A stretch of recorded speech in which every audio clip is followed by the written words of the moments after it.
कार्यक्रम के पुण्यार्चक हैं R group of institutions, national highway 24, Bakshi का Talab, Sitapur road, Lucknow, UP, affiliated to Dr. APJ Abdul Kalam Technical University, UP, approved by AICTE New Delhi. Courses offered: BTech, MBA, Bachelor of Architect and Diploma in Engineering. Prime Group of Institutions: Mangrol, Maroli, Ubharat Road, near Surat, Gujarat. Affiliated to Gujarat Technical University, Gujarat. Approved by AICTE New Delhi. Courses offered: BTech and Diploma in Engineering. माता पिता श्रीमान रूपचंद जी, कमला जैन, दिनेश जैन, रेखा जैन, दिवेश जैन, दिशा जैन, गंगवाल परिवार, प्रवासी मुंबई, निवासी ब्यावर, भ्राता परिवार राजेश जैन, अर्चना जैन, रूपल जैन, बेटी दामाद नेहल जैन, श्रेय जैन, निवासी आबू धाबी, भ्राता परिवार नरेश जैन, प्रियंका जैन, नैविद्या जैन, नवधा जैन, निवासी भीलवाड़ा, श्री घीसा लाल जैन झांझरी, एडवोकेट श्रीमती कला देवी जैन झांझरी, श्री राजेश जैन झांझरी, अपर जिला न्यायाधीश श्रीमती नीलम जैन झांझरी, अनुष्का जैन झांझरी, ऐश्वर्या जैन झांझरी, श्रीमती रेणु जैन, श्री संदीप जैन, ईशान जैन, रिया जैन, भीलवाड़ा, राजस्थान।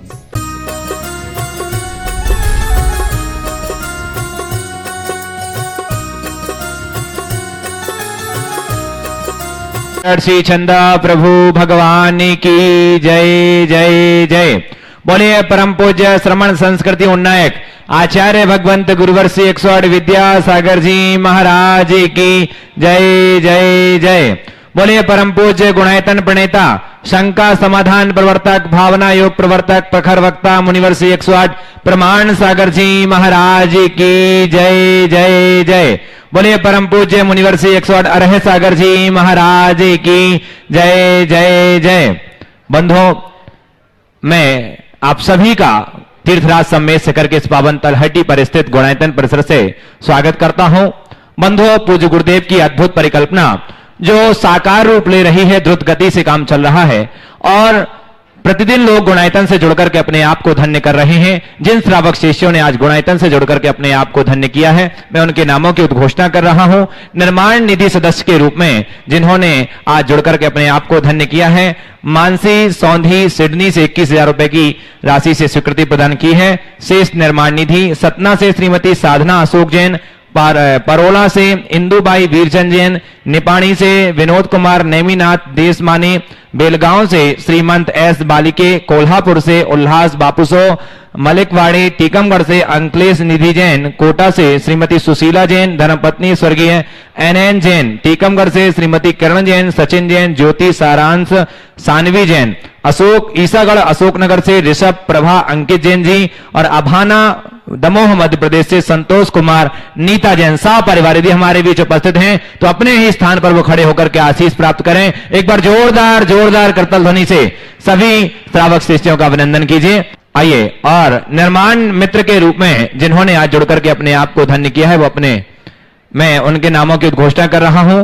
दिल्ली से श्री अनिल जैन जौहरी, श्रीमती अंजू जैन, गौरव जैन जी सपरिवार जोरदार करतल ध्वनि से अभिनंदन। वो हमारे बीच उपस्थित हैं, वो आए गुरुदेव के चरणों में नमन वंदन करें। और उनके सम्मान के लिए श्री सुनील जी जैन CFO गुणायतन आएंगे। और साथ ही निर्माण मित्र के रूप में प्रद्युमन कुमार, श्रीमती हंसा जैन जो निर्माण मित्र के रूप में जुड़े हैं और उनका कल सम्मान हुआ।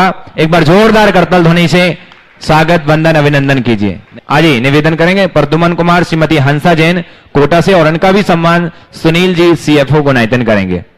आइए, अब मैं निर्माण सारथी सदस्यों की घोषणा कर रहा हूं।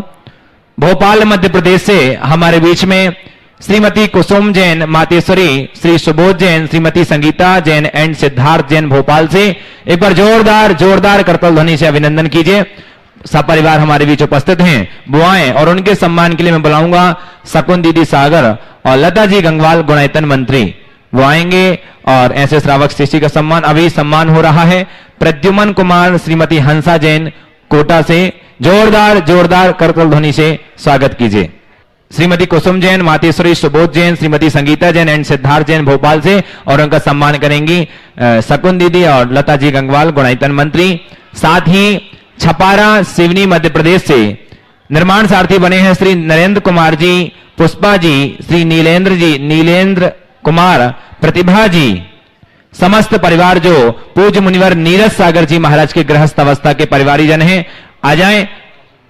हां, और उनका सम्मान शकुन दीदी और लता जी गंगवाल गुणायतन मंत्री करेंगी। जोरदार जोरदार करतल ध्वनि से स्वागत कीजिए। बोलो ना।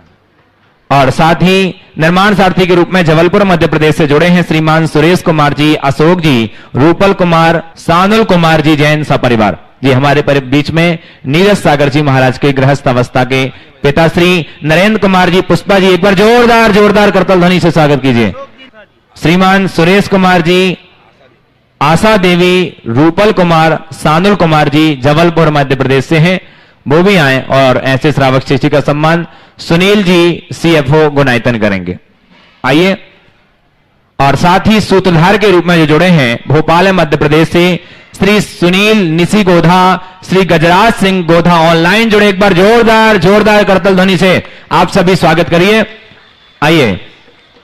और साथ ही सूत्रधार के रूप में, हां ऑनलाइन तो जुड़े लेकिन उनके चचेरे भाई यहां पर उपस्थित हैं, वो उनका सम्मान, हां विनीत जी गोधा श्रोमणी संरक्षक भोपाल से हैं, उनके चचेरे भाई वो आज सूत्रधार के रूप में जुड़े हैं। बंधु एक बार जोरदार जोरदार करतल ध्वनि से अभिनंदन कीजिए।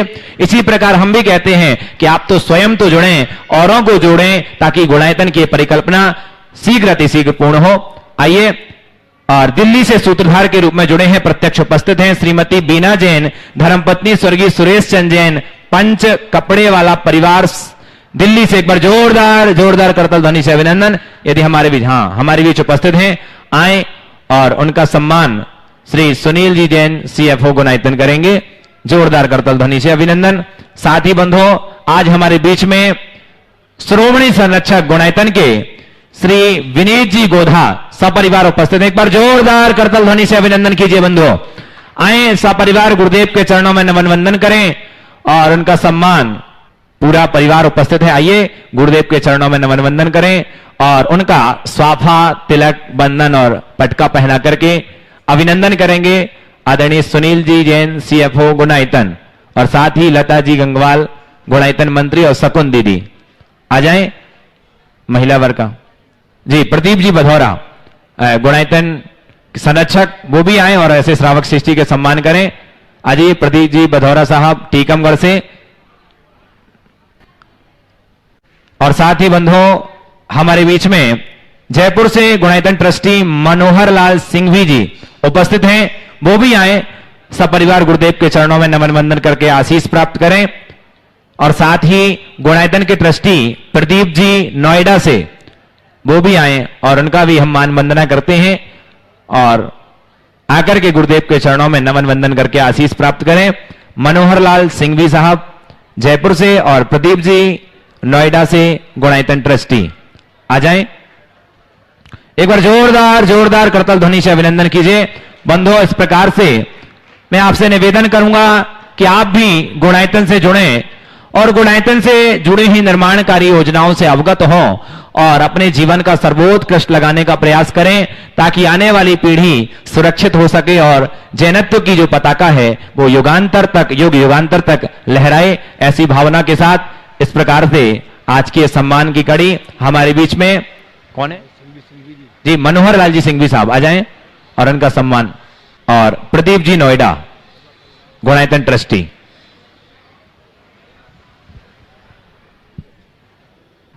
एक बार जोरदार जोरदार जोरदार करतल ध्वनि। बंधुओं, बसती रहना चाहिए, क्योंकि ऐसे परिवारीजन हैं जो तन मन और धन से समर्पित है गुणायतन के लिए। यह हमारे बीच में आदर्श परिवार है। जोरदार करतल ध्वनि से अभिनंदन करते हो। निश्चित ही आपकी जो तन मन धन के प्रति समर्पण और पूरा गुणायतन के प्रति समर्पण है, ऐसा ही बना रहे, इसलिए हम आपका सम्मान कर रहे हैं। बंधुओं आइए अब चलते हैं सीधे सीधे शंका समाधान के विशेष सत्र से जुड़ते हैं। जिनवाणी, पारस और प्रमाणिक ऐप के माध्यम से जो देख रहे हैं, साथ ही जो उपस्थित सभी लोग अपने दोनों हाथों को जोड़ें, गुरुदेव का आशीष प्राप्त करें। नमोस्तु गुरुदेव, नमोस्तु गुरुदेव, नमोस्तु गुरुदेव। आइए शंका समाधान के प्रथम प्रश्न के लिए मैं बोलना चाहूंगा श्री संदेश जैन सतभैया मेहरौनी से, और उसके बाद तैयार रहेंगे प्रशांत खंडारे नागपुर। संदेश जैन जी सतभैया मेहरौनी से, और तैयार रहे श्री प्रशांत खंडारे नागपुर। नहीं है प्रशांत जी खंडारे नागपुर। उसके बाद तैयार रहे पुष्पक जैन नागपुर। नमस्तु गुरुदेव, नमस्तु गुरुदेव, नमस्तु गुरुदेव। गुरुदेव, जब हम कुछ जप माला करते रहते या शांति धारा करते रहते या कोई भी ध्यान लगाते रहते, उस समय अपने अंतर मन में और दूसरे ही कोई विचार आते रहते हैं। इन विचारों को कैसे थोपना चाहिए? देखिए, दिन भर तो हम अपने मन को कहीं न कहीं लगाए रखते हैं। ऐसे मौक़ों पर ही मन को इधर उधर जाने का मौका मिलता है। तो हमें चाहिए कि जब इस घड़ी में मन इधर उधर भागे, अपने मन को कहें कि तेरी बाद में सुनेंगे, अभी हमारी सुनो। इस समय शांति धारा हो रही है तो तुम अपने आप को शांति धारामय करो। इस समय जाप हो रही है तो जापमय करो। इस समय स्वाध्याय हो रहा है तो तुम स्वाध्यायमय बनो। मन को जब तक आप अपनी अंतश्चेतना से निर्देश नहीं देंगे, मन की मनमानी बनी रहेगी। इसलिए मन की मनमानी को नियंत्रित करना है तो अंदर से वैसा संदेश देना जरूरी है। पुष्पक जैन नागपुर से। उसके बाद तैयार रहेंगे श्री दिलीप जैन महावीर प्रसाद जी पहाड़िया बुरहानपुर से। नमोस्तु गुरुदेव। मेरा प्रश्न ये है कि जो मंदिर जी में रखे यंत्र क्या होते हैं और गृहस्थ के जीवन में उसका क्या महत्व होता है? देखिए, यंत्र क्या है? यंत्र एक विशेष प्रकार का बीजक है। मंत्र में कुछ रहस्यात्मक रेखांकन होते हैं, जिनमें मंत्र भी होते हैं, अंक भी होते हैं, अक्षर भी होते हैं और रेखाएं भी होते हैं। वो एक प्रकार की दिव्य शक्ति के आह्वान का आधार बनता है। जब उनकी हम प्रतिष्ठा कर देते हैं तो उससे वो सारी शक्तियाँ प्रस्फुटित होती हैं। इसलिए हमारे शास्त्रों में जैसे मंत्र का महत्व है, वैसे यंत्र का भी है और वैसे ही तंत्र का भी है। हम लोग जब पंचकलानक प्रतिष्ठा करते हैं तो पंचकलानक प्रतिष्ठा की अवधि में ऐसे अनेक यंत्रों का प्रयोग होता है। शास्त्रों के विधानानुसार भगवान को वेदी में विराजना है तो अचल यंत्र के ऊपर ही विराजो, तो उनकी शक्ति होती है। इसलिए यंत्रों का प्रयोग किया जाता है। पर आजकल यंत्र के नाम पर धंधा चालू हो गया है। हर धर्म स्थानों में देखोगे यंत्र वालों की दुकानें लगेगी, और कोई 500 में ले लो, कोई 1000 में ले लो। धन वृद्धि यंत्र, मनोकामना सिद्धि यंत्र, सर्वकार्य सिद्धि यंत्र, न जाने कितने कितने प्रकार के यंत्र। अकेले इनसे काम होता तो दुकान धंधा करने की जरूरत क्या थी? ये अंधविश्वास है। ये यंत्रों का दुरुपयोग भी है। यंत्र तब कारगर होता है जब उसकी साथ उतनी साधना जुड़े, उसमें उस शक्ति का प्रस्फोट हो। और एक बात ये भी ध्यान रखना है कि अकेले यंत्र रखने से काम नहीं होगा। तुम्हारी खुद की योग्यता भी वैसी होनी चाहिए, तब सारे कार्य बनते हैं। इसलिए यंत्र का कोई महत्व नहीं है, ये कहना उचित नहीं है। तो यंत्र ही सब कुछ कर देते हैं, धारणा भी ठीक नहीं है। समझदारी के साथ आप काम करें, यंत्रों का उतना ही प्रयोग करें जितना आवश्यक और अपेक्षित हो। श्री दिलीप जी महावीर प्रसाद जी पहाड़िया बुरहानपुर से। और उसके बाद तैयार रहेंगे AK Jain retired PhD engineer Bhopal. मेरा और मेरे परिवार का और मेरे साथ आए हुए मेहमानों की तरफ से नमोस्तु नमोस्तु नमोस्तु गुरुवर। नमोस्तु गुरुवर। आपने बताया कि कारण के बिना कार्य नहीं होता है, तो मरुभूति के जीव ने हर भाव में शुभ कार्य ही किए, लेकिन फिर भी जब वो दोनों साथ में रहे उस समय उनकी अकाल मृत्यु हुई। ऐसा क्यों हुई? ऐसे कर्म की विचित्रता का समाधान कीजिए। नमस्ते गुरु। देखिए, एक कारण वो होता है जो हमें बाहर दिखता और एक कारण वो होता है जो हमें दिखता नहीं। हम हमेशा ये देखते हैं, मरुभूति के विषय में ये सोचते हैं कि उसने क्या कर्म किया जो ऐसा हुआ। 10 भाव का एक तरफा बैर दिखा, उसकी कहीं कोई प्रत्यक्ष गलती नहीं दिखती, ये प्रत्यक्ष कोई कारण नहीं दिखता। लेकिन उसके साथ जो कुछ भी घटा उसके पीछे कोई ना कोई कारण था। अब आप पूछोगे कौन सा कारण था? जी महाराज जी। तो उसको कहेंगे संयोग। क्या कहेंगे? संयोग। संयोग। संयोग भी एक बड़ा कारण है। ये धारणा बदल दीजिए कि सब कुछ केवल कर्म से होता है। कर्म से बहुत कुछ होता है, पर सब कुछ कर्म से नहीं होता। बहुत कुछ ऐसा है जो संयोग से होता है, दैव से होता है, काल से होता है, भवितव्य से होता है। ऐसा नैमित्तिक संबंध उनके साथ बना, पर उनके साथ ये घटा, ये महत्वपूर्ण नहीं है। इतना सब कुछ घटने के बाद भी उनकी समता और क्षमा बनी रही, ये अनुकरणीय है। जी। हम उनसे ये सीखे। पासनाथ भगवान के जीवन चरित्र को यदि ठीक तरीके से समझना चाहते तो इस रूप में देखें। ऐसा क्यों हुआ ये भूल जाओ, ऐसा होने पर उनने क्या किया इसे याद करो।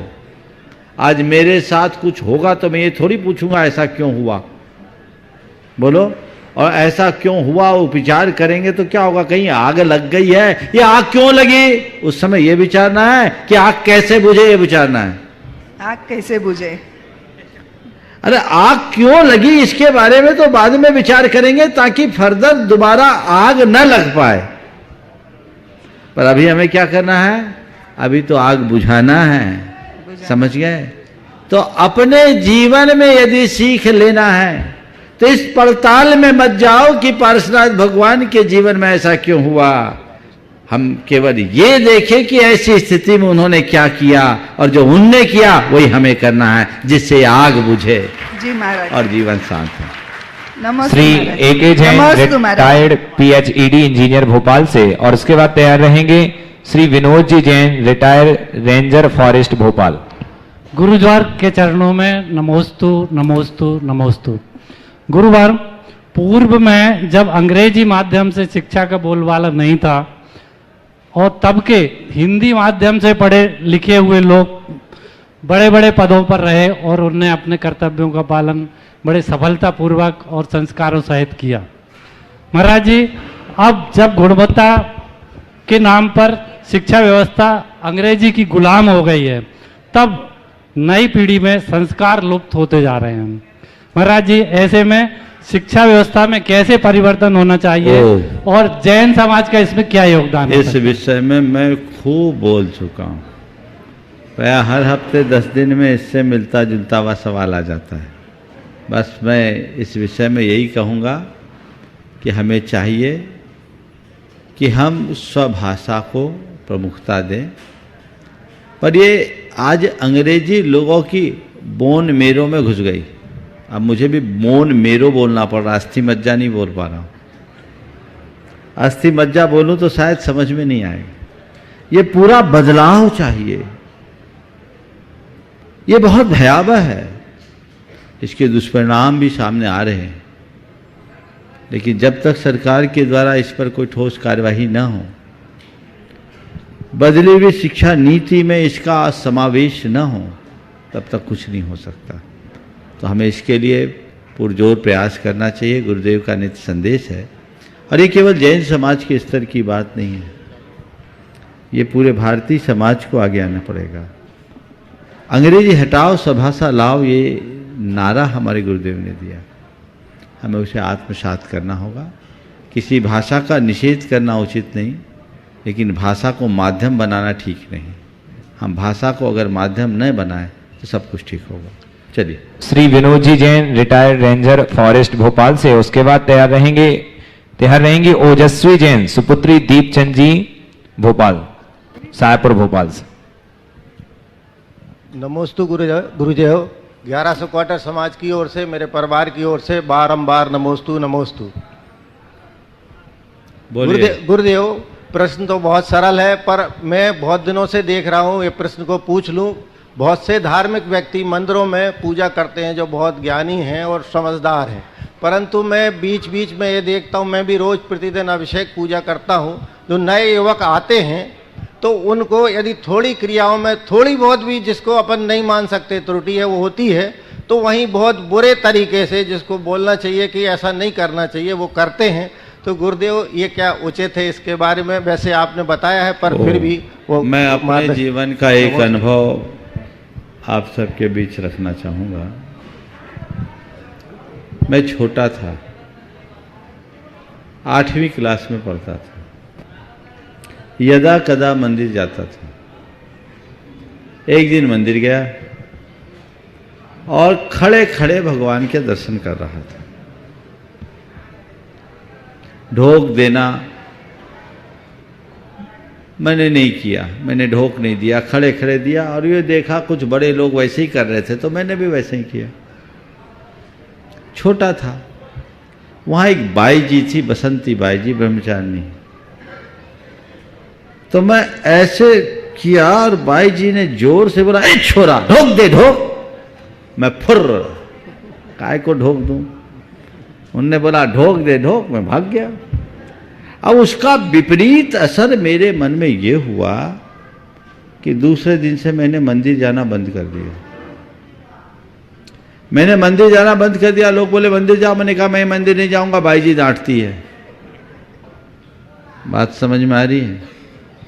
तो मुझे केवल इतना कहना है कि यदि कोई मंदिर में आए, उससे कुछ त्रुटि हो जाए तो उसे बड़े प्रेम से समझाने की कोशिश करें, उसे सकारात्मक तरीके से पेश आकर के बात करें, उसे इस तरीके से न बोले कि वो धर्म से ही दूर हो जाए। गलती हो उस समय टोकने की जगह चुपचाप सह ले, बाद में उससे बोले कि तुम मुझसे थोड़ा मिलना, और एकांत में बोल दें कि आज तुमने पूजा किया, मुझे देखकर बहुत खुशी हुई। इस तरह का कार्य करना बहुत बड़ी उपलब्धि है और तुम रोज़ आया करो। कोई बात नहीं, मुझे ऐसा लगा कि अभी तुम्हारी शुरुआत है, तुम्हें पता नहीं है। इस कार्य को ऐसा करने में ज़्यादा अच्छा लगता है। क्या बोलेगा सामने वाला? बहुत अच्छा अंकल, बहुत अच्छा अंकल, बहू जी बहुत अच्छा, आपने मुझे बता दिया, मैं आपसे पूछता रहूँगा। जो बाई जी ने मुझसे कहा डांट कर, यदि मुझसे बोलते बेटा इधर आ, मैं उनके निकट जाता, अपने बाजू में बिठाती, बेटा खड़े खड़े नहीं, बैठ के ढोक देगा तो ज़्यादा अच्छा होगा, तो वो मेरे लिए अच्छा होता। तो ये जो हमारे लोग हैं जो मंदिर में, मंदिर के मुकद्दम हैं, समझ गए ना, उनको चाहिए कि और लोगों को थोड़ा सा प्रमोट करे, ऐसा व्यवहार कतई न करे जिससे कि वे हतोत्साहित हो। ओम। सुश्री ओजस्वी जैन सुपुत्री दीपचंद जी शाहपुर भोपाल से, और उसके बाद तैयार रहेंगे श्री शिरीष अनुपमा जी जैन, प्रमाणिक एवं समूह समन्वय। नमो सुमराश्री। मेरा यह प्रश्न है, क्या लॉ ऑफ अट्रैक्शन का मतलब यह है जैसा हम सोचते हैं वैसे ही लोग और वैसे ही परिस्थितियाँ और वैसा ही अवसर और वैसी ही जिंदगी हमें मिलती है क्या? ऐसा लॉ ऑफ अट्रैक्शन वाले कहते हैं, समझ गए? पर हमारी संस्कृति में इस बात को इस तरीके से व्याख्यात किया, यद भावते तद भवति। हम जैसी भावना भाते हैं वैसा होता है। हमारी संस्कृति में साधना दुनिया को बदलने के लिए नहीं की गई, हमारी संस्कृति की साधना स्वयं को बदलने की। हमारी संस्कृति में पदार्थ के लिए और पैसे के लिए कोई साधना नहीं किया गया।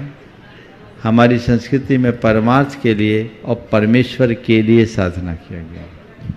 हमने भोग के लिए कभी कुछ नहीं चाहा, हमने हमेशा त्याग को अपना आदर्श बनाया।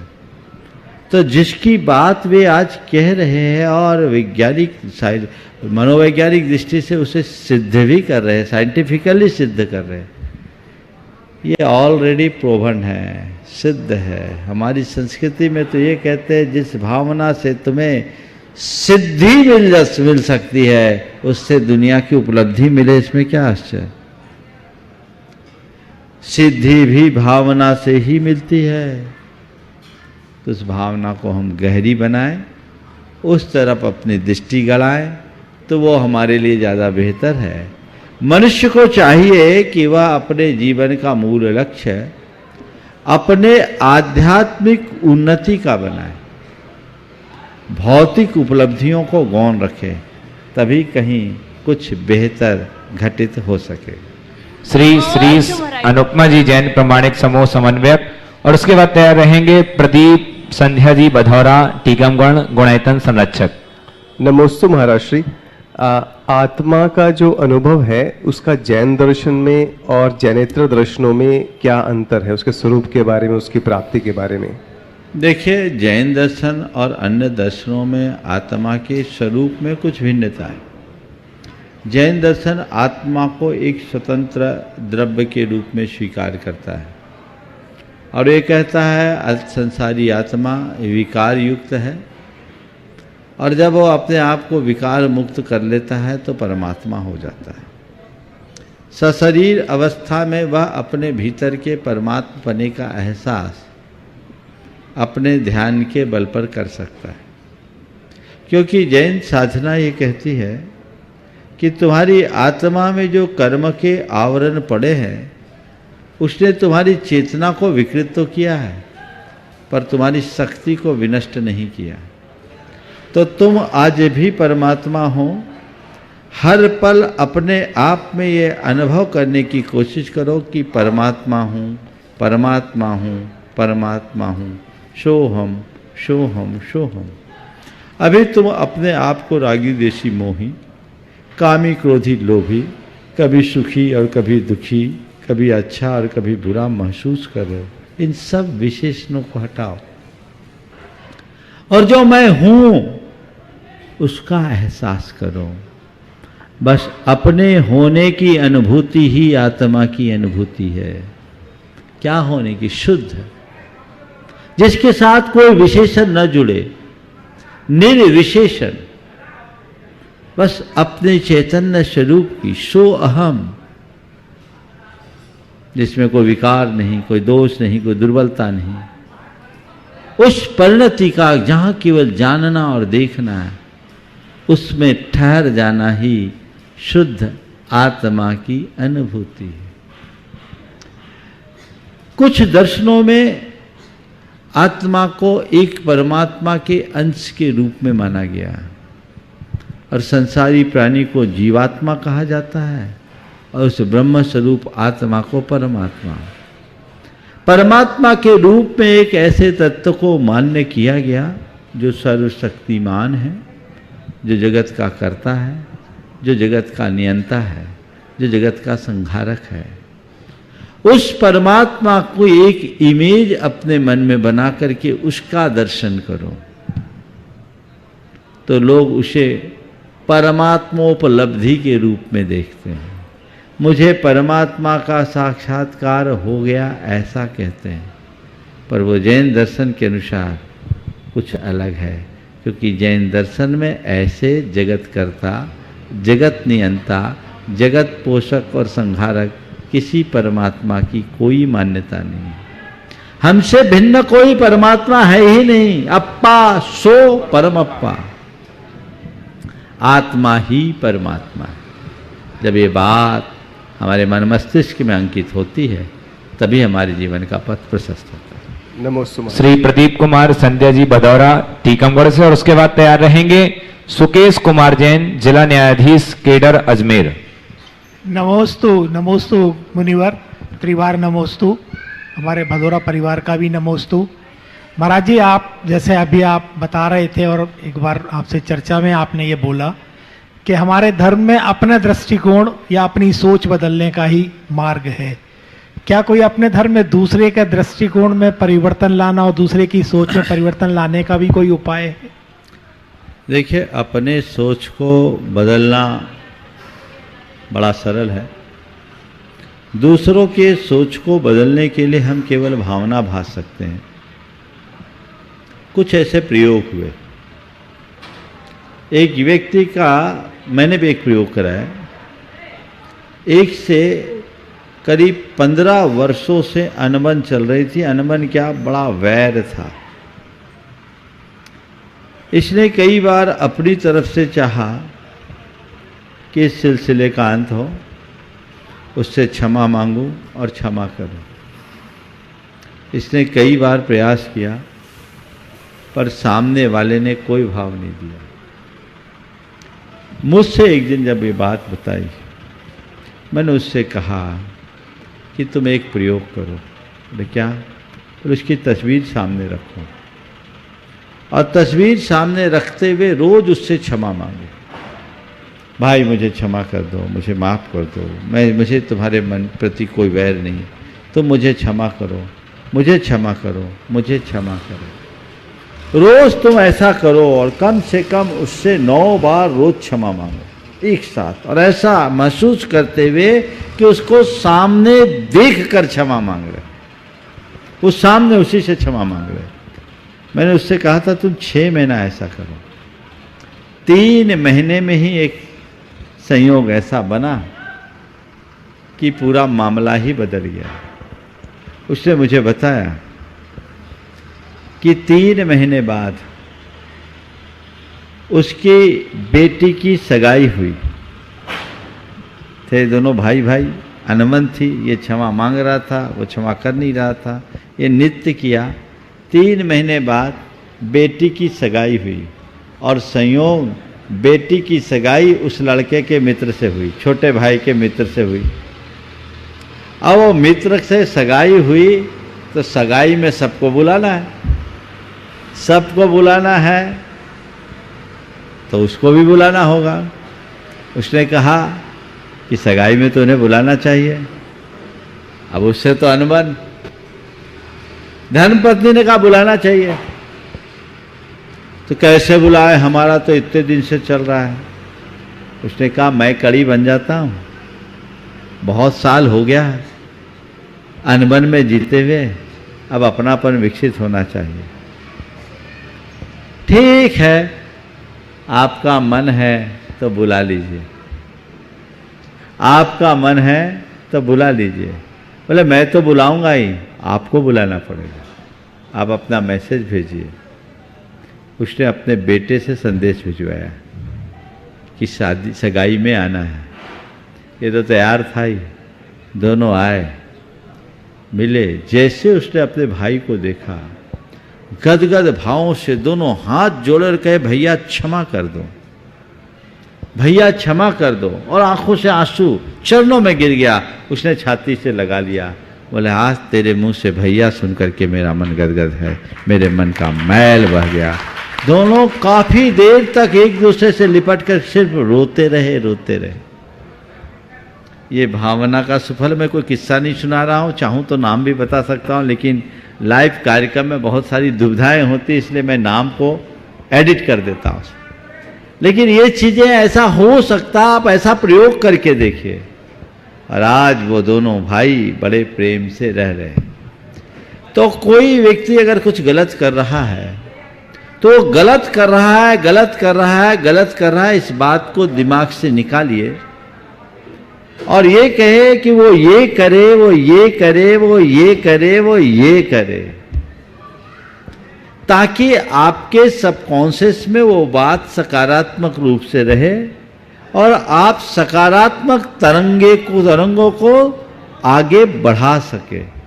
हो सकता है ऐसे तरंगों से सामने वाले की मानसिकता में बदलाव आ जाए और वो बदलाव आपके जीवन के लिए एक उपलब्धि भी बन सकती है। तो उस तरीके से हम करें, हमारी वैसी तीव्रता होनी चाहिए, वैसी फ्रीक्वेंसी होनी चाहिए, उतनी भावना का संपुट होना चाहिए जो उसके भावना को प्रभावित करे। क्योंकि विज्ञान मानता है हमारी भावनाएं एक दूसरे को बहुत गहराई तक प्रभावित करती है। तो उन बातों को अगर हम ध्यान में रखेंगे निश्चित उसके अच्छे परिणाम आएंगे। नमोस्तु गुरुदेव, नमोस्तु। सुकेश कुमार जैन, जिला न्यायाधीश कैडर अजमेर। उसके बाद रहेंगे मनोहर लाल जी सिंघवी, जयपुर से गुणायतन ट्रस्टी। नमोस्तु गुरुदेव। मेरा एक प्रश्न है महाराज जी कि तत्वार्थ सूत्र में बंध के 5 कारण बतलाए हैं, मिथ्यात्व, अव्रत, प्रमाद, कषाय और योग। तो मेरी शंका है कि मिथ्यात्व एव्रत, प्रमाद और कषाय, ये 4 कारण तो है, लेकिन योग तो मन वचन की क्रिया का नाम है, ये तो माध्यम हो सकता है, ये कारण कैसे हैं? जैसे आपने अभी कहा शुद्ध भावना से सिद्धि प्राप्त होती है, तो क्या शुद्ध भावना बिना योग के हो सकती है? और 12वें और 13वें गुण स्थान में भी योग रहता है, तो योग केवल बंध का ही कारण क्यों है, संवर और निजरा का क्यों नहीं?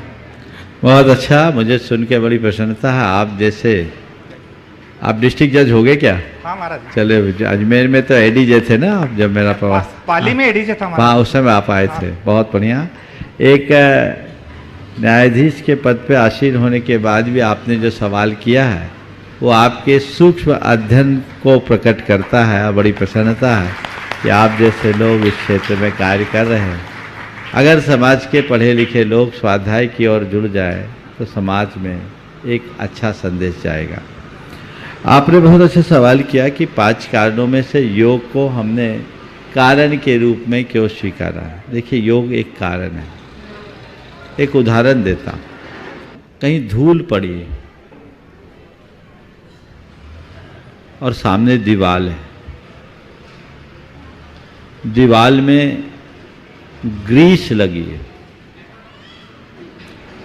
हवा चल रही है, हवा के वेग से धूल उड़ रही है और दीवार में चिपक रही है। फिर से बोल रहा हूं, धूल है, तेज हवा है, सामने दीवार है, उसमें ग्रीस लगी और हवा के वेग से धूल उड़ रही है और दीवार पर चिपक रही है। धूल चिपक किससे रही है? दीवार से। चिपका कौन रहा है? ग्रीस, है ना? लेकिन उस तक पहुंचा कौन रहा है? बोलिए। हवा। तो हवा उस धूल के चिपकने में कारण है कि नहीं? है हमारा, है ना? बस यही मैं बताता हूँ। योग है हवा, कर्म है धूल और कषाय है ग्रीस। समझ गए? जितनी हवा चलेगी उतनी धूल उड़ेगी और ग्रीस में जितनी चिकनता होगी उतनी धूल चिपकेगी। समझ गए? तो कषाय बंद करता है, योग उसको उत्पन्न करते हैं। इस उदाहरण को ध्यान में रखें। तो बात रहा हूं आपकी बात पर कि योग कारक है। जब तक प्रवृत्ति है तब तक बंद है। हाँ, लेकिन हवा चले और दीवार सूखी हो या दर्पण हो तो धूल चिपकेगी क्या? उड़ेगी, चिपकेगी नहीं। समझ गए? तो इसे ही इरियापत आश्रम कहते हैं। केवल योग है, साता बेदनी आ रही है और जा रही है, चिपक नहीं पा रही है। क्यों? कसाय की ग्रीस नहीं है। तो चूंकि ग्रीस के कारण चिपकती है तो हम लोगों का ध्यान केवल ग्रीस पे जाता है, पर जब तक धूल उड़ रही है तब तक धूल का कुछ तो प्रभाव है। समझ गए? अयोग अवस्था में कोई धूल नहीं, खालिश आत्मा है, खालिश चेतना, वो अबंधक है। समझ गए? इसलिए हमें जब तक योग है तब तक बंध है, ऐसा समझना चाहिए। और योग के अनुरूप ही कर्म की मात्रा आती है। कर्म की तीव्रता, मंदता और स्थिरता उसकी कषाय पर निर्भर करता है, पर कर्म की मात्रा ये योग के ऊपर निर्भर करता है। जितनी हवा चलेगी धूल उतनी उड़ेगी, हवा तेज चलेगी धूल ज्यादा होगी, हवा मंद होगी धूल अल्प होगी। इसे ऐसे समझिए। महाराज जी, आप तप करते हैं तो क्या योग पूर्वक नहीं है? वो योग प्रवृत्ति है। हम आपको बोल रहे केवली भगवान को भी शाता वेदनी का बंध हो रहा है। तो ये क्या संवर और निजरा का कारण नहीं है योग? वो एक अलग व्यवस्था है, वो योग नहीं, उसको हम बोलेंगे उपयोग। क्या बोलेंगे? उपयोग। हाँ, अब आपके सामने योग और उपयोग 2 शब्द आ गए। बहुत सारे लोगों को ये टेक्निकल बातें समझ में नहीं आएगी, पर चलिए बहुत दिन बाद इस तरह का सवाल इस मंच में आया, प्राय मैं इसमें टालता हूँ, पर आपने पूछा इसलिए उत्तर दे रहा हूँ। योग क्या है, उपयोग क्या है? योग है प्रवृत्ति और उपयोग है वृत्ति। हमारे मन की प्रवृत्ति, हमारे वचनों की प्रवृत्ति, हमारे शरीर की प्रवृत्ति, ये योग है। और इसको प्रेरित करने वाला हमारे भीतर का उपयोग है। समझ गए? तो जब तक प्रवृत्ति है तो प्रवृत्ति अपना कुछ ना कुछ असर करेगी। समझ गए? जैसी प्रवृत्ति होती वैसी चीजें हमारे सबकॉन्शियस में जुड़ती, उसी का नाम बंध है। समझ गए? लेकिन जब हमारा सबकॉन्शियस क्लीन हो जाए, समझ गए, तो कोई बंध नहीं, वहां कोई राग द्वेष ही नहीं बचा, हम निर्बंध हैं। नमोस्तु गुरु। श्री मनोहर लाल जी सिंघवी जयपुर से ब्राइटन ट्रस्टी। एक मिनट, श्रीमती सुकेश जी भी पूछेगी। हाँ। नमोस्तु महाराज जी, मैं आपसे कुछ मार्गदर्शन चाहती हूँ। जैसे कोई व्यक्ति बहुत सुखी होता है, उसके जीवन में सारे सुख होते हैं, और अचानक से कोई बहुत बड़ी विपत्ति आ जाती है और उसको दूर करने का कोई उपाय भी उनके पास नहीं होता है, तो वो समता पूर्वक शुद्ध भावों से उस विपत्ति को कैसे सहन करे, मैं आपसे मार्गदर्शन चाहूंगी। नमोस्तु महाराज। संसार है, संसार में ऐसा चलता ही रहता है, सब दिन एक समान नहीं होता। सब कुछ अच्छा चलते चलते अचानक एक ऐसा झटका आता है कि सब कुछ तहस नहस हो जाता है, बिखर जाता है। ऐसी घड़ी में क्या करना चाहिए? सबसे पहली बात, धैर्य रखना चाहिए, अधीरता नहीं रखनी चाहिए। दूसरी बात, कर्मोदय मानकर उसे स्वीकार करना चाहिए। कर्म का उदय है, अब हमें स्वीकार करना पड़ेगा, इसके अलावा तो कोई रास्ता भी नहीं है, क्योंकि विपदा आई है तो हमें सहना पड़ेगा। तीसरी बात, ये सोचना चाहिए कि आज बुरा है कल अच्छा होगा, आज बुरा है कल अच्छा होगा, आशावादी बनना चाहिए। और चौथी बात, अपनी सोच को सकारात्मक बना करके चलना चाहिए। अगर हमारे अंदर धैर्य हो, हमारे अंदर आशावादी दृष्टि हो, हमने अपने कर्मोदय पर विचार रखा है और सकारात्मकता अपनी सोच में ला दी, तब हम बड़ी सी बड़ी विषम परिस्थितियों का सामना करने में समर्थ हो सकते। नमोस्तु। श्री मनोहर लाल जी सिंघवी जयपुर गुणायतन ट्रस्टी। उसके बाद तैयार रहेंगे अंधेरी ईस्ट मुंबई से श्री सरमेंद्र जैन। नमोस्तु महाराज, नमोस्तु नमोस्तु। श्री गुरुदेव के चरणों में मेरी ये विनती है कि मैं, मेरा परिवार एवं जो गुणायतन आए हैं मेरे साथ, उन सदस्यों एवं श्री मुल्तान दिगंबर जैन समाज आदर्श नगर जयपुर की तरफ से नमोस्तु नमोस्तु नमोस्तु। गुरुदेव, हमारा तो एक छोटा सा ही प्रश्न है कि इस गृहस्थ जीवन को सुखी बना के चलने के लिए कौन से उपाय किए जाएं, जो जिससे कि हमको आगे का जीवन बड़े शांति से गुजर जाए। कुछ नहीं करना है, जिन कारणों से दुखी होते हो उनसे बचना है। इनका मूल कारण तो कुछ हो। पूछ रहा हूँ, आपसे पूछ रहा हूँ, आप दुखी कब होते हो? जब कभी होते हो कि नहीं होते? कई बार होते हैं। क्यों होते हो? संघर्ष हो जाता है या कुछ क्या? थोड़ा बोलो तो, माइक पे दम से बोलो, दुखी होके मत बोलो, खुश होके बोलो। क्यों होते हैं? जब हमारी आशाएं पूरी नहीं होती हैं, हाँ। या कोई बात हमारी नहीं माने, या कुछ और कोई विघटन आ जाए तो अब तक का अनुभव क्या बोलता है? सारी आशाएं पूरी हो गई? नहीं, सारी तो कभी हो ही नहीं सकती हैं आशाएं पूरी। सारी बातें हमारी मानी जाती है? नहीं मानी जाती। मेरी सारी आशा पूरी हो ये मेरे हाथ में नहीं है, पर मैं अपनी आशा को कम करूं ये मेरे हाथ में है। लोग मेरी सारी बातें माने ये मेरे हाथ में नहीं है, पर मैं लोगों की बातों को मानूं ये तो मेरे हाथ में है। बस इतना ही तो करना है। उससे बचो जो तुम्हारे हाथ में नहीं है, उसे पकड़ो जो तुम्हारे हाथ में है। जब तक निमित्ताधीन दृष्टि होगी दुखी बने रहोगे, अंतरंग में दृष्टि होगी मनोहर जी, अंदर से मनोहर बने रहोगे। आशीर्वाद मिलना चाहिए। चलिए। अंधेरी ईस्ट मुंबई से श्री सरमेंद्र जैन। उसके बाद तैयार रहेंगे वाकल कटनी से श्री मनीष जी मोदी। महाराज श्री नमोस्तु नमोस्तु नमोस्तु। महाराज श्री, खामोशी किसी इंसान की कमजोरी नहीं, उसका बड़ोपन होता है। लेकिन खामोश कब रहना है और कब बोलना है, इस बारे में बहुत असमंजस रहता है। बहुत अच्छी बात कही। खामोश कब रहना और कब बोलना है, ये बहुत महत्वपूर्ण है। मैं आपसे एक वाक्य में उत्तर देता हूँ। जहाँ बोलने से बवाल हो वहाँ खामोश रहो। जहाँ बोलने से बवाल हो वहाँ खामोश रहो, और जहाँ चुप रहने से नुकसान हो वहाँ बोल पड़ो। नमस्ते महाराज। समझ गए? चलिए जी। मनीष जी मोदी बाकल कटनी से, उसके बाद तैयार रहेंगे विनीत जी गोधा, श्रोमणी संरक्षक गुणायतन। नमोस्तु महाराज जी, नमोस्तु नमोस्तु। मेरे और मेरे बड़े भाई संजय मोदी बाकल वालों का सादर नमोस्तु। महाराज जी कहते हैं आईना कभी अपनी काबिलियत नहीं बदलता, चाहे वह दो टुकड़ों आईना कभी अपनी काबिलियत नहीं बदलता, चाहे वो 2 टुकड़ों में हो जाए, चाहे 1000 टुकड़ों में हो जाए। महाराज जी हमें ऐसा क्या करना चाहिए जो कि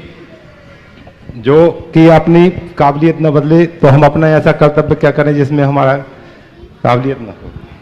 बहुत अच्छा सवाल पूछा है।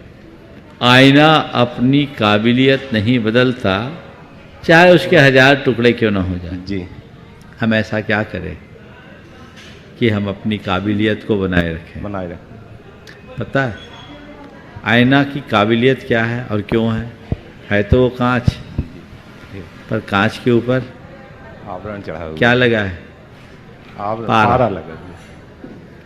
और कांच जब तक उस पारे को पकड़े रहता है उसकी काबिलियत बनी रहती है। जिस दिन कांच उस पारे को छोड़ देगा उसकी काबिलियत खत्म।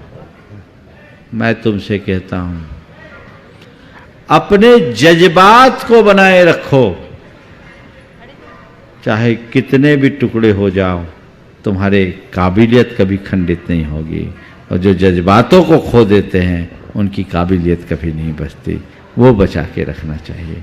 मनोबल ऊंचा हो, मनुष्य के मन में उमंग और उत्साह हो, तो उसके जीवन में आने वाला हर आघात उसे साबित करने का अवसर बनता है। वो अपनी काबिलियत को सिद्ध करता है।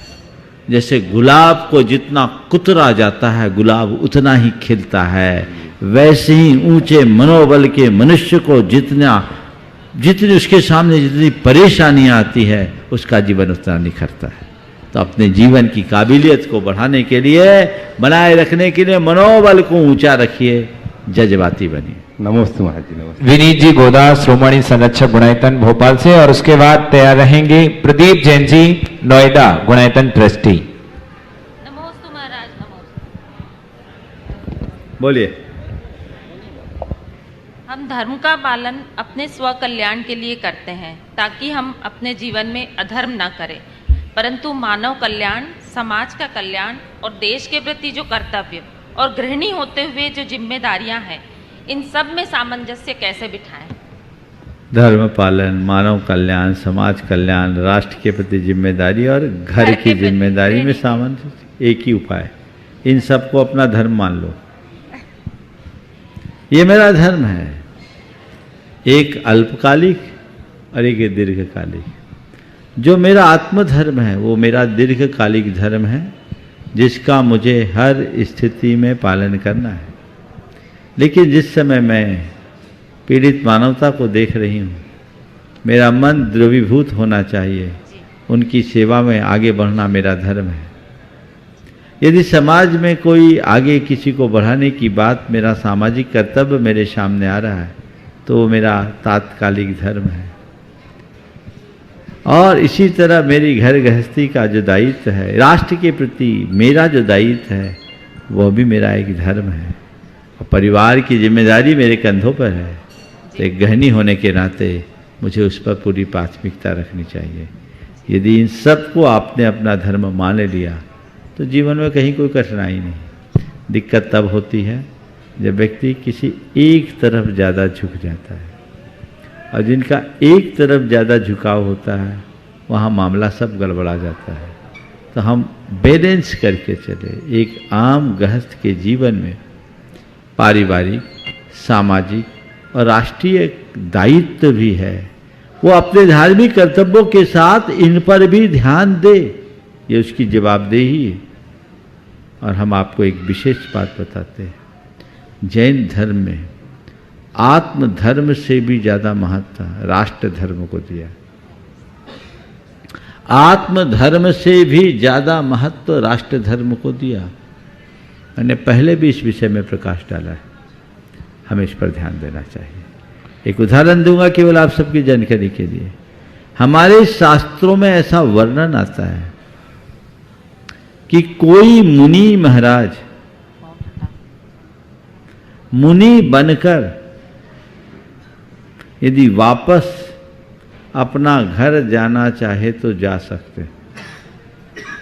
पुराने समय में ऐसा होता था और उसमें अनेक कारणों में एक बड़ा कारण दिया है, राजा को आवश्यकता पड़ने पर। यानी यदि राष्ट्र पर संकट है और कोई मुनि महाराज इतने पराक्रमी है, शक्तिशाली रहे और देख रहे राज पर संकट है, तो आत्मधर्म त्याग कर राष्ट्र धर्म को वरीयता दो और पहले राष्ट्र की रक्षा करो, राष्ट्रीयता की रक्षा करो। ऐसे उदाहरण हमारे यहाँ एक कालकाचार्य नाम के मुनि के साथ ऐसा हुआ है, जिन्होंने राजा गर्ध भिल्ल के आतंक को दूर किया था। मैंने पहले इसकी चर्चा की है, आज समय शेष नहीं है, इसलिए अभी इस पर चर्चा नहीं करूंगा, पर इस पर ध्यान देना जरूरी है। हाँ। प्रदीप जैन जी, नोएडा। हाँ बोलो, अभी इनका यहाँ। नमोस्तु गुरुवर। मेरा नाम मीरा सेठी है और मैं मुंबई की निवासी हूँ। मैं डॉक्टरी की पढ़ाई कर रही हूँ। मेरा प्रश्न है कि अच्छे डॉक्टर बनने के लिए मुझ में कौन से गुण होने चाहिए? अच्छे डॉक्टर बनने के लिए कौन से गुण होने चाहिए? मैं एक ही बात कहता हूँ, एक संवेदनशील मनुष्य ही एक अच्छा चिकित्सक बन सकता है। अपने अंदर की संवेदनशीलता होनी चाहिए, क्योंकि चिकित्सक के पास कोई भी व्यक्ति आता है तो जीवन की आशा लेकर आता है और उसको वही पूरा कर सकता है जो अपने सामने आने वाले व्यक्ति को अपना क्लाइंट मानने की जगह एक पीड़ित के रूप में देखे और चिकित्सा को अपना पेशा मानने की जगह अपना धर्म स्वीकार करके चले, तो बहुत कुछ अच्छा कर सकता है। मैं आशीर्वाद देता हूँ कि तुम ऐसी संवेदनशीलता के साथ न केवल चिकित्सा का कर्म करो, अपितु चिकित्सा तुम्हारा धर्म बने। जी, प्रदीप जैन जी, नोएडा गुणायतन ट्रस्टी, और उसके बाद तैयार रहेंगी श्रीमती बीना जी काला, गया गुणायतन ट्रस्टी। नमोस्तु गुरुदेव, नमोस्तु गुरुदेव, नमोस्तु गुरुदेव। गुरुदेव, मैं नोएडा में बच्चों की छडाला की ऑनलाइन क्लास ले रही हूँ। तो जब बच्चों को कुगुरु, कुदेव और कुधर्म के बारे में बताया तो कुछ बच्चों ने क्लास अटेंड करना छोड़ दिया। उनकी मम्मी से पूछा कि भी ऐसा क्यों है, तो उन्होंने कहा कि आप दूसरे धर्म की निंदा क्यों कर रहे हैं, सबके धर्म अपने उनके हिसाब से अच्छे हैं। तो गुरुदेव आप प्लीज़ संशोधन कीजिए कि कैसे उनको समझाएं। इसमें मैं आप सबसे एक कहूँगा, हमारे गुरुदेव कहते हैं शराब की निंदा करना बंद करो, दूध के गीत गाना शुरू कर दो। शराब की निंदा करना बंद करो, दूध के गीत गाना शुरू करो। समझ गया? हम सदगुरु का स्वरूप बताएं, धर्म का स्वरूप बताएं, देव का स्वरूप बताएं और उनसे कहें बेटा देख कौन है गुरु, कौन है देव, कौन है धर्म, उसे समझ लो, फिर ज़्यादा कुछ कहने की जरूरत ही नहीं बची। नमोस्तु गुरुदेव, नमोस्तु। आइए बंधु, अगला प्रश्न। उसके पूर्व एक विशेष सूचना, ये सूचना ही नहीं आप तो आपके लिए खुशखबरी ही है। जैसा कि आपको विदित है, आने वाली आगामी अष्टानिका 11 नवंबर से इस शाश्वत तीर्थराज सम्मेद शिखर की भूमि में पूज्य मुनिवर के सानिध्य में यहाँ पर सिद्ध चक्र मंडल विधान का आयोजन हो रहा है, जिसके लगभग मंडल पूर्णता की ओर थे, पूर्ण हो गए थे, लेकिन किसी कारणवश, ये आपके लिए खुशखबरी है कि किसी कारणवश कुछ मंडल जो हैं वो कैंसिल हो गए। इस कारण से ये आपके लिए विशेष अवसर है। आप यदि जिनवाणी चैनल के माध्यम से, पारस चैनल के माध्यम से और प्रमाणिक ऐप के माध्यम से देख रहे हैं तो अभी भी अपना मोबाइल उठाइए, और जो लोग सोच रहे थे कि हम मंडल लें तो अभी देरी ना कीजिए और अभी नंबर लगा के, फोन लगा करके अवगत कराइए।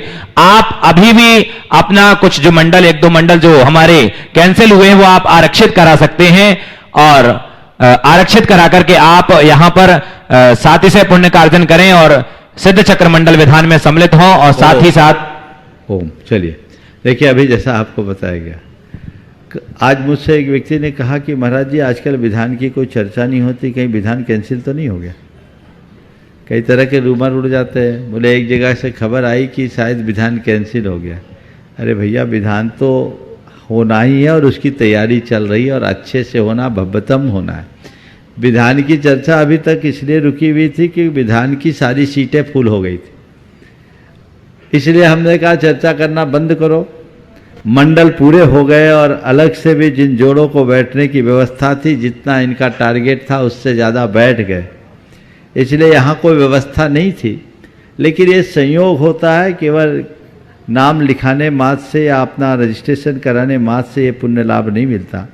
कुछ लोग वंचित हो गए और वंचित लोग हो गए, उनके लिए कुछ ऐसा व्यवधान आया जिनका कैंसिल हुआ। हमेशा होता, हर विधान में होता है, 2 4 10 के बदलते हैं। अभी हो सकता आगे और भी कुछ कैंसिल हो जाए, तो कुछ कह नहीं सकता, गृहस्थी है। तो ये मौका आप सबको है। बहुत लोगों को मना किया गया था, जिन लोगों को मना किया गया, अगर उनका मन है तो जरूर इसका लाभ उठाना चाहिए। और विधान की पूरी तैयारियां हैं, आप सब अपनी मानसिकता बना के रखिए और पूरा आनंद लीजिए। हाँ, मेरे आराध्य गुरुवर के चरणों में पूरे गया वासियों का त्रैबार नमस्तु। गुरुवर, मेरी जिज्ञासा यह है कि जब हम अपनों से अपेक्षित परिणाम रखते हैं तो उसके प्रति हमें संवाद करना, उत्तर में संवाद करना ज़्यादा श्रेयस्कर है या मौन रहना?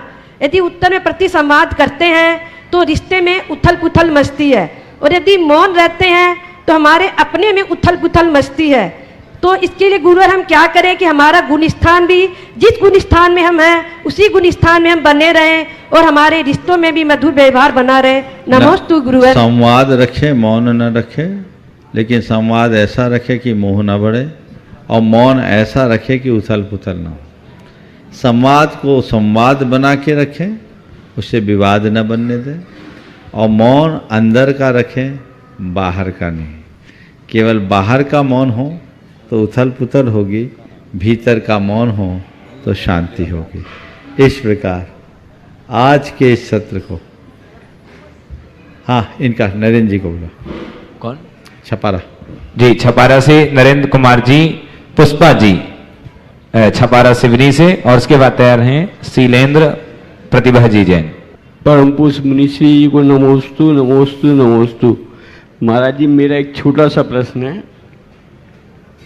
जहाँ तुलना की शुरुआत होती है वहीं से अपनापन खत्म हो जाता है, ऐसा क्यों होता है? किसकी शुरुआत? जहाँ से तुलना की शुरुआत होती है। तुलना तो गैरों से की जाती है, अपने से थोड़ी की जाती है। हाँ। ये बिल्कुल सही कहा गया है, इसलिए कभी तुलना मत करो, सबको अतुल्य समझो। हाँ, हो गया। चलिए, आज के सत्य को परम पूज्य गुरुदेव के चरणों में नमन अर्पित करते हुए यहीं पर विराम। बोलिए परम पूज्य आचार्य गुरुवर श्री विद्यासागर जी महाराज की।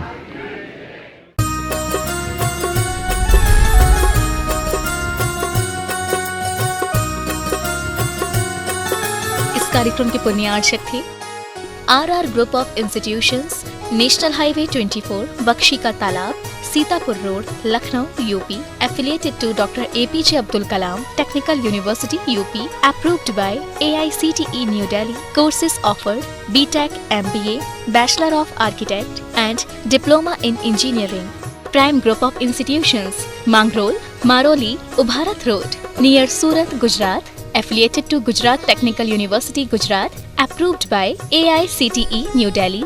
Courses offered: BTech and Diploma in Engineering. माता पिता श्रीमान रूपचंद जी, कमला जैन, दिनेश जैन, रेखा जैन, दिवेश जैन, दिशा जैन, गंगवाल परिवार, प्रवासी मुंबई, निवासी ब्यावर, भ्राता परिवार राजेश जैन, अर्चना जैन, रूपल जैन, बेटी दमाद नेहल जैन, श्रेय जैन, निवासी आबू धाबी, भ्राता परिवार नरेश जैन, प्रियंका जैन, नैविद्या जैन, नवधा जैन, निवासी भीलवाड़ा, श्री घीसा लाल जैन झांझरी, एडवोकेट श्रीमती कला देवी जैन झांझरी, श्री राजेश जैन झांझरी, अपर जिला न्यायाधीश श्रीमती नीलम जैन झांझरी, अनुष्का जैन झांझरी, ऐश्वर्या जैन झांझरी, श्रीमती रेणु जैन, श्री संदीप जैन, ईशान जैन, रिया जैन, भीलवाड़ा, राजस्थान।